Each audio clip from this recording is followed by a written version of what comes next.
Peuple de Dieu au bout des ondes, notre réveil soit au nom du Père, du Fils et du Saint-Esprit. Amen. Je bénirai l'Éternel en tout temps. Sa louange sera toujours dans ma bouche. Je me glorifierai dans le Seigneur. Que les pauvres m'entendent et soient en fête. Magnifiez avec moi le Seigneur. Exaltons tous ensemble son nom. Je cherche le Seigneur, il me répond. De toutes mes frayeurs, il me délivre. Bien-aimés, à travers ces versets 2 à 5 du psaume 33, recevez nos salutations matinales en Christ. Prions Dieu. Éternel notre Dieu, nous te donnons notre cœur ce matin. Nous te demandons de nous venir en aide pour que nous soyons sages. Permets que tout ce que nous allons dire et faire soit pour ta gloire. Que ta volonté soit faite sur notre vie au cours de cette journée. Guide nos pas partout où nous passerons. Au nom de Jésus-Christ. Amen.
Bien-aimés dans le Seigneur, en ce deuxième jour du mois de juin, nous aimerions partager avec vous l'épître de Paul aux Romains, chapitre 12, le verset 2. Romains 12, 2, qui nous dit ceci.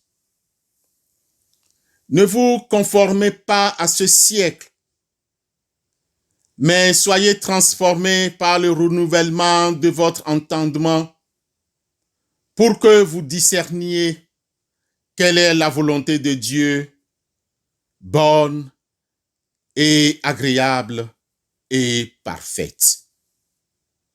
Amen. Chers frères et sœurs dans la foi,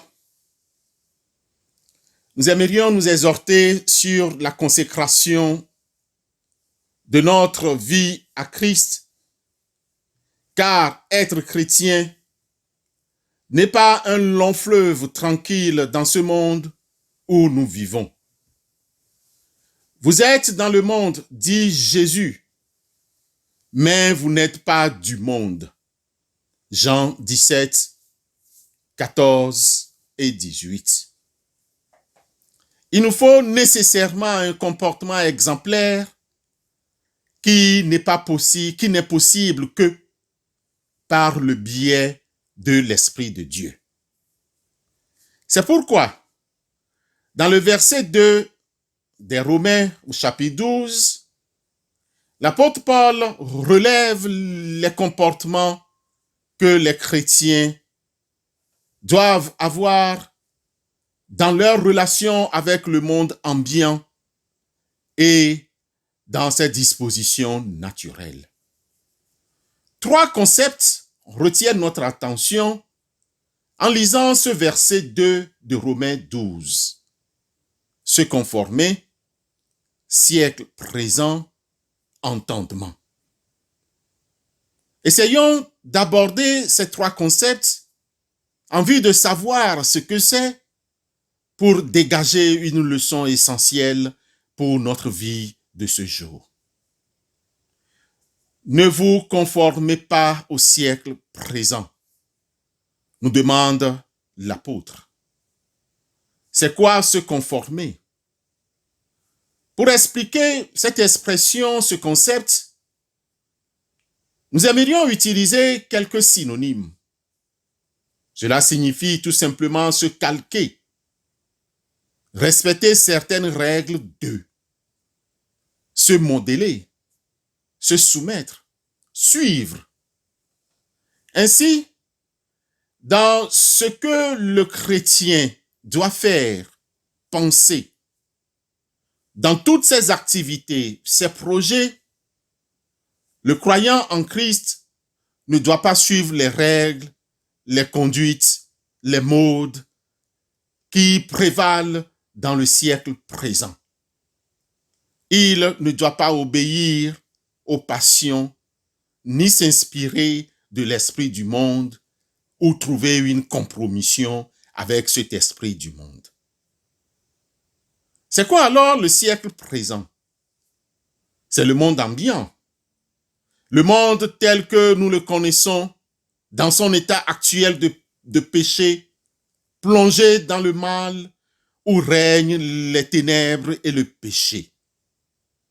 Dans Galates au chapitre 1, les versets 3 à 5, il est écrit que la grâce et la paix vous soient données de la part de Dieu le Père et de notre Seigneur Jésus-Christ, qui s'est lui-même donné pour nos péchés, afin de nous arracher du présent siècle mauvais, selon la volonté de notre Dieu et Père, à qui soit la gloire au siècle des siècles. Amen. Bien-aimés, ne vivons pas comme les incrédules, dont le Dieu de ce siècle a aveuglé l'intelligence, afin qu'ils ne vissent pas brûler la splendeur de l'évangile de la gloire de Christ qui est l'image de Dieu.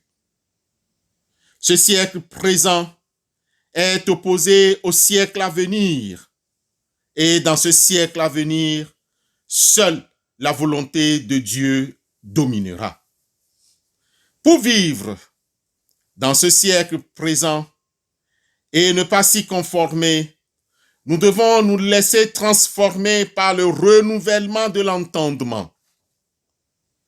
Oui, l'entendement, c'est le discernement, la manière pratique, la faculté de discerner le bien et le mal, la conscience morale, discerner ce qui est normatif par rapport à la foi et discerner ce qui est normatif par rapport à la loi.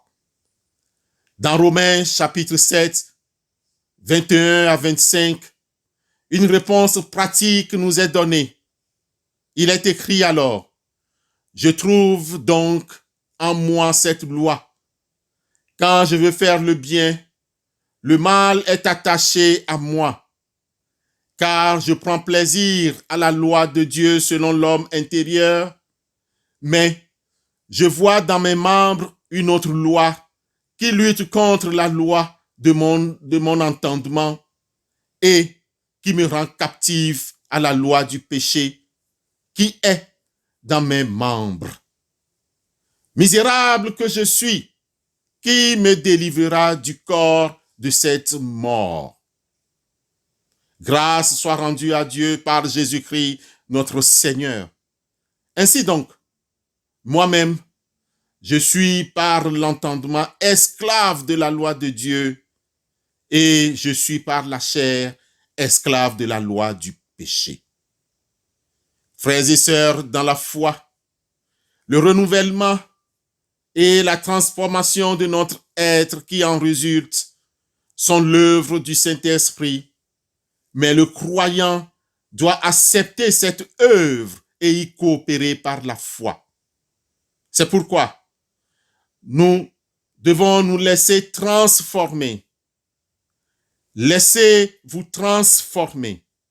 En d'autres termes, laissons-nous transformer. Cette transformation commence par la nouvelle naissance, doit se poursuivre incessamment chez le régénéré, car la chair continue à lutter en lui contre l'esprit. C'est ainsi que Dieu a condamné le péché dans la chair en envoyant à cause du péché son propre Fils dans une chair semblable à celle du péché, et cela afin que la justice de la loi fût accomplie en nous qui marchons non selon la chair, mais selon l'esprit. Romains 8, 3 et 4. En conclusion, que devons-nous retenir? Il faut que nous soyons renouvelés, sanctifiés, afin que nous discernions, que nous reconnaissions clairement quelle est la volonté de Dieu, ce que Dieu veut que nous fassions, ce qui est bon, agréable et parfait à Dieu. En ce deuxième jour du mois de juin, avant la prière d'intercession qui sera dite tout à l'heure par la révérende, je prie que Dieu transforme toi qui m'écoutes, que tu sois restauré au nom de Jésus-Christ, que tout ce que le malin a programmé sur toi soit annulé au nom de Jésus-Christ, que la santé, tu sois restauré par une bonne santé, que ta santé soit restaurée afin que tu retrouves la paix dans le corps, que tes activités retrouvent une bonne santé au nom de Jésus-Christ, que tu ne piétines plus sur place, mais que tu avances selon les promesses de notre Seigneur et Sauveur Jésus-Christ. Amen.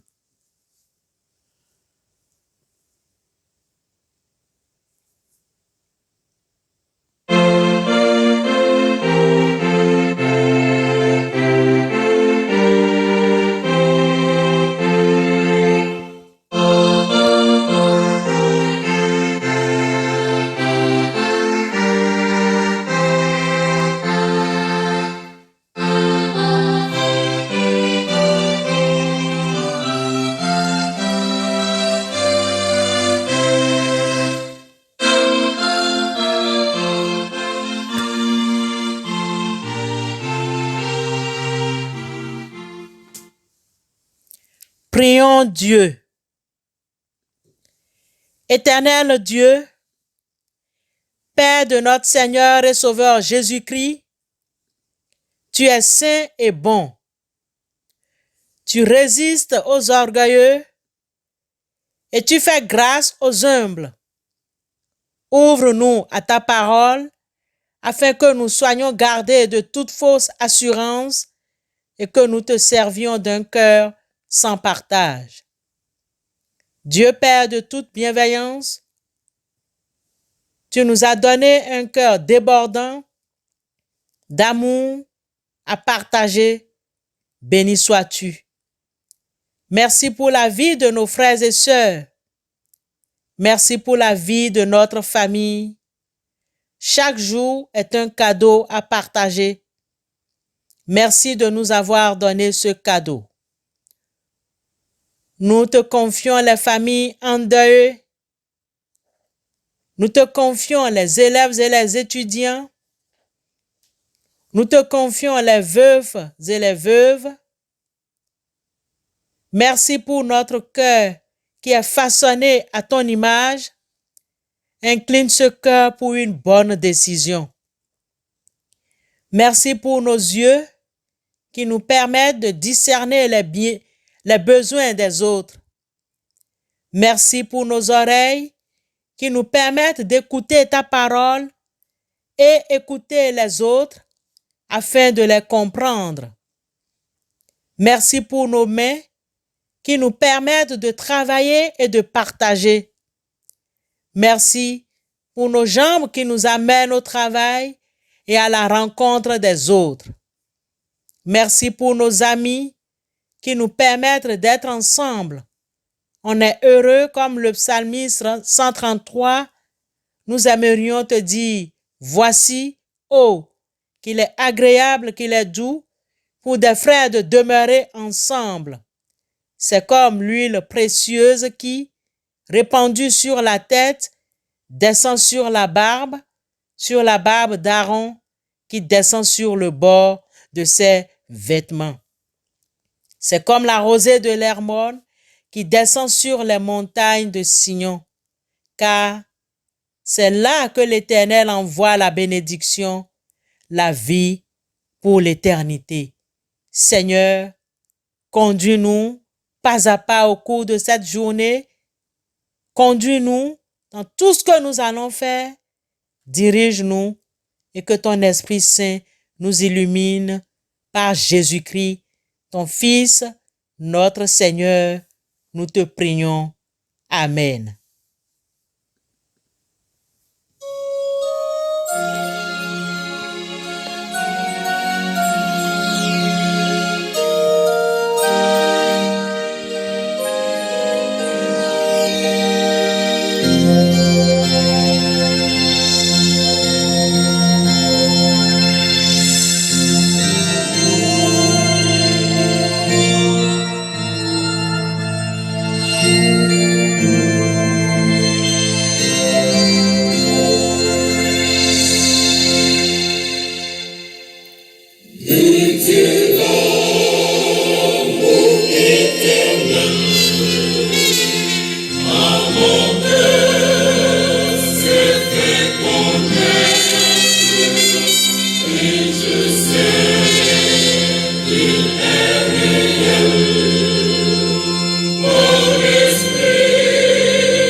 Sœurs et frères dans le Seigneur, écoutons l'exhortation et la bénédiction de la part du Seigneur.